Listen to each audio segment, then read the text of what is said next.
now, my question is, how does the role, where will the faith, our role, as a Catholic, our faith will come in, Yeah.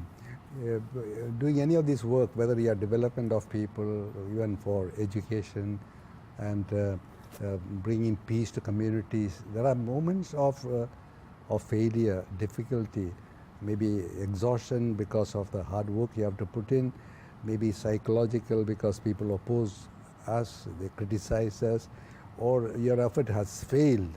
When I speak about anger reduction, they just laugh. So many people say this is ideal, this is idealistic, not realistic. So you feel like giving up because no immediate results in all this. But you need faith to keep yourself going. And we say even because failing in this work, maybe hundreds of people will die. Yes. So I don't mind taking a little more trouble and humiliating myself in a context in order that the dialogue can continue or can pick up or can be maintained. So there are moments in which you are physically exhausted, psychologically under strain, and even spiritually motivation is put to the test, and then you need to recharge our energy. That's where the Eucharist can help. This is where the Word of God can help. Meeting another person who is spiritually motivated can help. A community to which you return, they can help. So we are not alone. This is a message from the Lord Himself, and St. Paul emphasizes Christian tradition. We are never alone. There may be moments of loneliness, moments of rejection, but never a sense of total abandonment by the Lord, because we know that He will be with us. And that's the nature of faith. Faith is only that. When you feel rejected, then you feel not rejected. You're sure you're not rejected. Yes. When you feel abandoned, you know you're not abandoned. Christ Himself on the cross, the cry of that. In the dialogue that's going to happen, the anger management that you're saying can be applied only to a Christian family or Catholic family who understand one another. But how about, let's say, this problem exists between a Muslim and a Christian, or let's say Muslim Hindus? How can you make them understand, when their faith doesn't agree with one another? Yeah. So I motivated myself falling back on my faith and calling on the Lord. But to the other one, whatever resource he has, I have taken for granted. The Lord is with him, but I cannot appeal to the Word of God, the one who does not accept the Word of God. I can only refer to his culture, his civilization, his tradition to the extent that I know.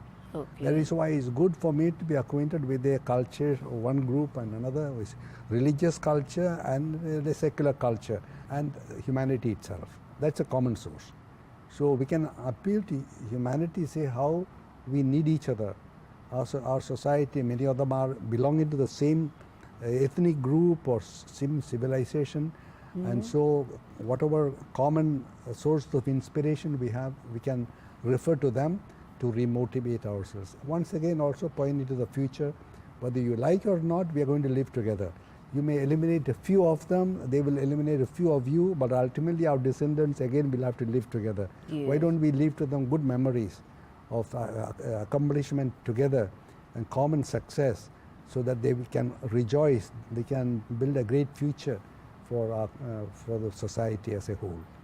Do you feel in one moment of your life when you are dealing with so many conflicts, differences, that you want to give up? That it's useless to talk to them when people doesn't give them a chance to understand? Do you feel a certain moment? There are moment moments like we like to give up, that is true, in respect of many things.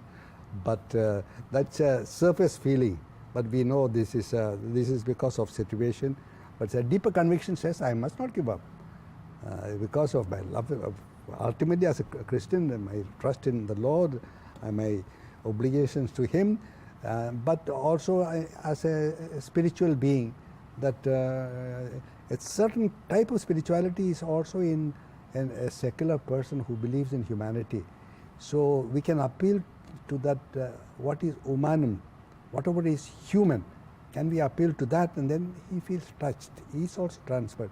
There he finds a kind of a spirituality which he doesn't profess, but it is in him itself. And he agrees, you are right. What is right is right. What is good is good. He has to admit, not because of a quotation, not because of a reference to an individual, Yes. but the idea itself is very human, very required for society at a given time, for the common good, and they respond. They respond in a great way. We will continue our discussion sa pagbabalik po ng Power to Unite with Elvira.